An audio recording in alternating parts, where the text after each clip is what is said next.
Hello friends, कैसे हैं आप लोग। मेरा नाम है पिकी कुमार। मैं आपका स्वागत करता हूं अपने इस नए वीडियो में।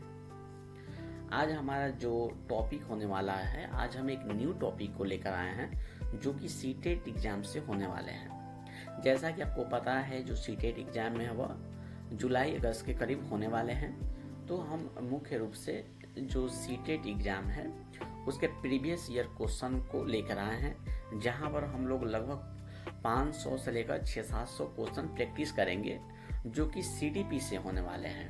ठीक है, और भी दूसरे जो पेपर हैं उस सबको देखेंगे, लेकिन आज जो हम लेके आए हैं वह है सीडीपी, जिसमें हम लोग हर रोज कुछ क्वेश्चन प्रैक्टिस करेंगे और उस पर डिस्कशन करेंगे। उम्मीद करेंगे कि आपको ये वीडियो पसंद आए और मज़ा भी आए, आपकी जो एग्ज़ाम की तैयारी चल रही हो उसमें हेल्पफुल हो। अगर वीडियो पसंद आएगा तो कृपया लाइक से सब्सक्राइब भी कर लीजिएगा और बेल आइकन को भी दबा लीजिएगा, ताकि हमारा आने वाला वीडियो जो है वो सबसे पहले आपके तक पहुंचे। तो चलिए आज का हम लोग सेशन स्टार्ट करते हैं बिना किसी देरी के।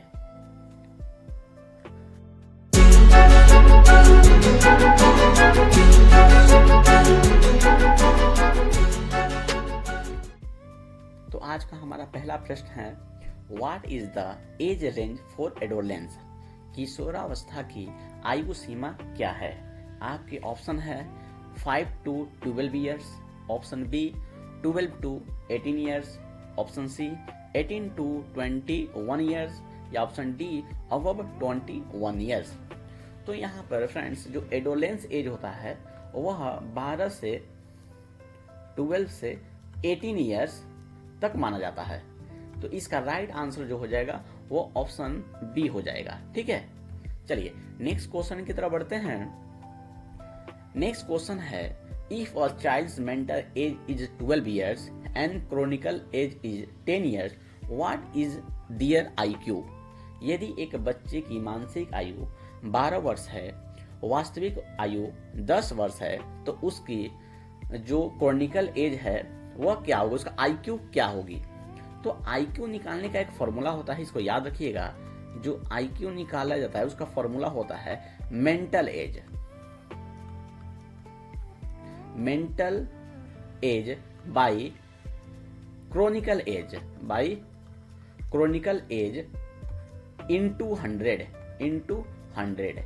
इससे क्या होता है, हमारा IQ लेवल निकल जाता है। तो देखिए मेंटल एज कितना दिया हुआ है, तो इसमें मेंटल एज आपको दिया हुआ है 12 ईयर्स। देखिए यहाँ पर मेंटल एज है 12 और क्रोनिकल एज है 10, तो 12/10 इंटू 100, 10 से गया 10 टाइम्स में, और 10 इंटू 12 हो जाएगा 120। तो इसका सही ऑप्शन हो जाएगा option C. Option C is the right answer. ठीक है, चलिए नेक्स्ट क्वेश्चन की तरफ बढ़ते हैं। नेक्स्ट क्वेश्चन है, according to Piaget's theory, what is the age range for the pre operational age? पियाजे के अनुसार, संज्ञात्मक विकास का सिद्धांत के अनुसार प्राक संचलात्मक अवस्था की आयु सीमा क्या है? आपके ऑप्शन है बर्थ टू 24 मंथ्स, जन्म से 24 माह, 2 to 7 ईयर्स, 2 से 7 वर्ष, या 7 to 11 ईयर्स, या फिर अबव 11 ईयर्स। तो इसका सही ऑप्शन हो जाएगा ऑप्शन बी, 2 to 7 ईयर्स का हो जाता है। तो उसमें कुछ समझ आती है सोचने और कुछ लैंग्वेज की। ठीक है, चलिए नेक्स्ट क्वेश्चन की तरफ बढ़ते हैं। Next question, according to Vygotsky, what is the purpose of private speech? Vygotsky के सिद्धांत के अनुसार निजी भाषण का उद्देश्य क्या है? आपके ऑप्शन है टू एस्टैब्लिश सोशल कम्युनिकेशन, सामाजिक संवाद स्थापित करना, या फिर to regulate one's on action, स्वयं के कार्य को नियंत्रित करना, या फिर टू डिस्प्ले ईगोसेंट्रिक बिहेवियर, अहम केंद्रित व्यवहार को प्रदर्शित करना, या फिर टू अट्रैक्ट अदर अटेंशन, दूसरे का ध्यान आकर्षित करना। तो बच्चों इसका आंसर हो जाएगा ऑप्शन बी। ऑप्शन बी क्या है, to regulate one's on action. निजी भाषण जो होता है, प्राइवेट स्पीच होता है, वो बच्चों को विचारों के व्यवस्थित करने और कार्य को नियंत्रित करने में मदद करता है। तो इसका सही आंसर हो जाएगा ऑप्शन बी।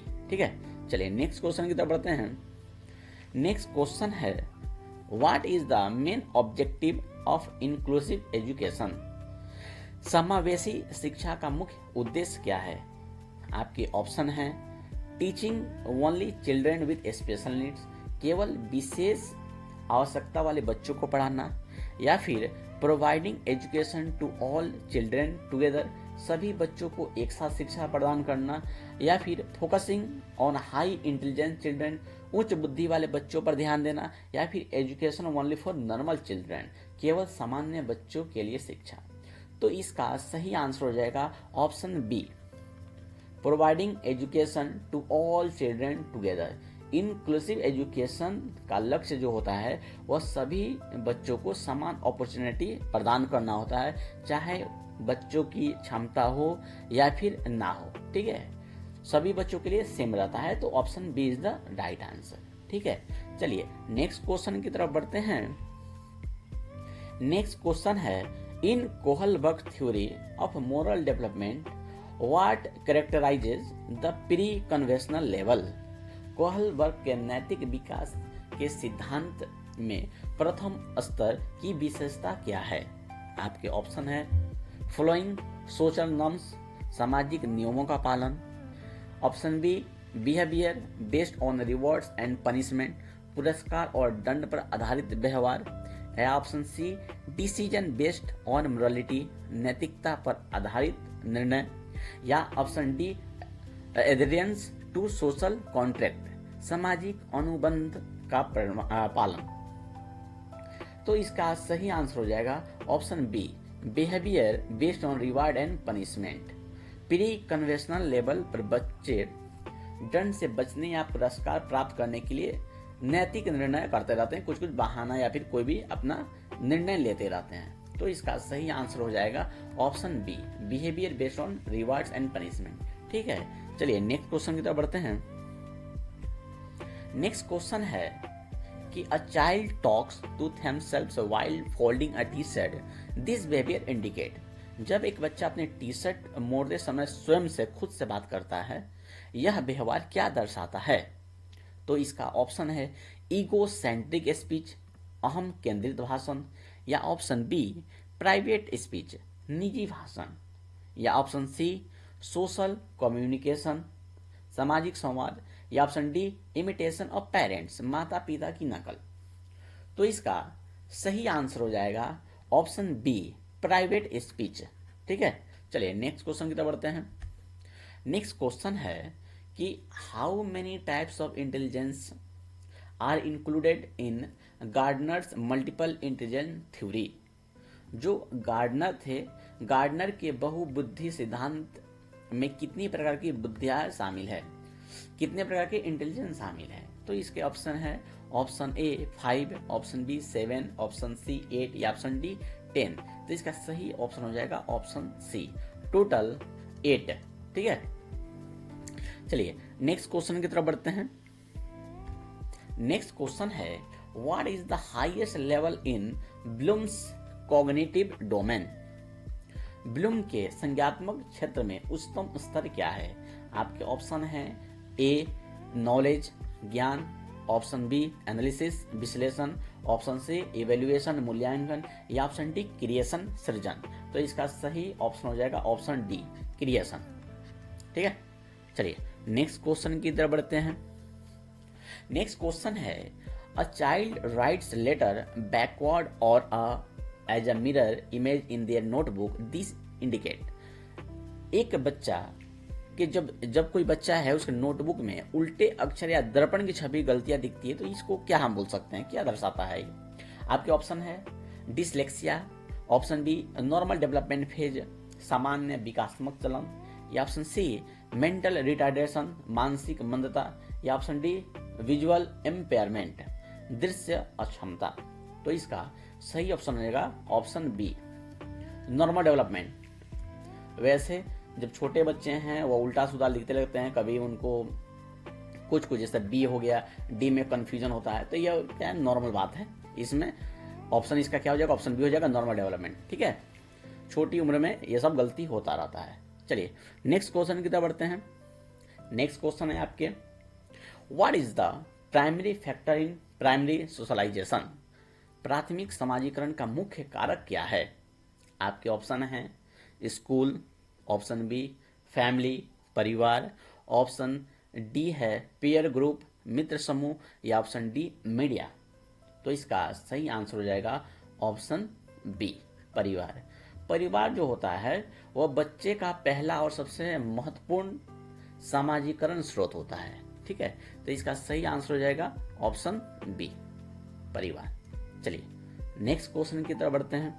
अगर आपको वीडियो पसंद आ रहा हो तो प्लीज वीडियो को लाइक से सब्सक्राइब करें ताकि हमारा चैनल आगे बढ़ सके और ऐसे ऐसे ही हम लोग कंटेंट बनाएं। ठीक है, चलिए नेक्स्ट क्वेश्चन की तरफ बढ़ते हैं। नेक्स्ट क्वेश्चन है what is the most suitable method for teaching a child with dyslexia. Dyslexia से पीड़ित बच्चे को पढ़ाने के लिए सबसे उपयुक्त विधि क्या होता है।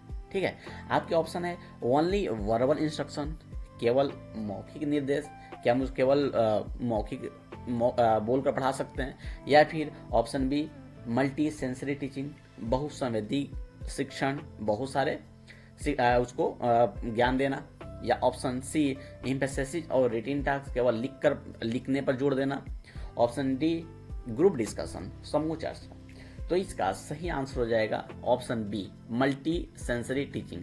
मल्टी सेंसरी टीचिंग में ही आपका आ जाएगा विजुअल, ऑडिटरी, टेक्टाइल, ये सब इसी में आ जाएगा। तो इसका सही आंसर हो जाएगा ऑप्शन बी।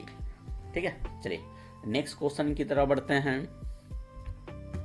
नेक्स्ट क्वेश्चन है which of the following is a psychological principle for teaching. निम्न में से कौन सा शिक्षण का मनोवैज्ञानिक सिद्धांत है। आपके ऑप्शन है play way method is based on growth and development, खेल विधि विकास और बुद्धि पर आधारित है, option B teaching is based on social rule, शिक्षण सामाजिक नियमों पर आधारित है, option C teaching focus only on physical activity, शिक्षण केवल शारीरिक गतिविधियों पर केंद्रित है, या option D only text book are important for teaching, शिक्षण में केवल पाठ्य पुस्तकें महत्वपूर्ण है। तो यह भी ऑप्शन नहीं होगा, केवल पाठ्य पुस्तकें नहीं होता है, शारीरिक गतिविधियों पर ध्यान केवल नहीं दिया जाता है, यहाँ पर शिक्षण सामाजिक नियमों पर आधारित नहीं, बिल्कुल नहीं है। ऑप्शन ए हो जाएगा इसका खेल विधि विकास और बुद्धि पर आधारित है। ठीक है, तो option A is the right answer. चलिए नेक्स्ट क्वेश्चन की तरफ बढ़ते हैं। नेक्स्ट क्वेश्चन है what should a teacher to do help students construct knowledge. एक शिक्षक को कक्षा में बच्चों को ज्ञान निर्माण में मदद करने के लिए क्या क्या करना चाहिए। आपके ऑप्शन है focus only on notebook text book one knowledge, केवल किताबी ज्ञान पर ध्यान देना, नहीं केवल किताबी ज्ञान पर ध्यान देना नहीं होगा, option B connect with students prior knowledge, बच्चे के पूर्व ज्ञान को जोड़ना, option C focus only on exam, केवल परीक्षा पर ध्यान देना, नहीं अभी नहीं होगा, option D leave student independent, बच्चों को स्वतंत्र छोड़ देना, नहीं भाई ऐसा नहीं कर सकते हैं। इसका सही ऑप्शन हो जाएगा ऑप्शन बी, सही आंसर हो जाएगा ऑप्शन बी बच्चों के पूर्व ज्ञान को जोड़ना, पूर्व ज्ञान को नए ज्ञान से जोड़ना, यही वाइगोत्स्की ने बताया था। तो इसका सही आंसर हो जाएगा connect with students prior knowledge. ठीक है, चलिए नेक्स्ट क्वेश्चन की तरफ बढ़ते हैं।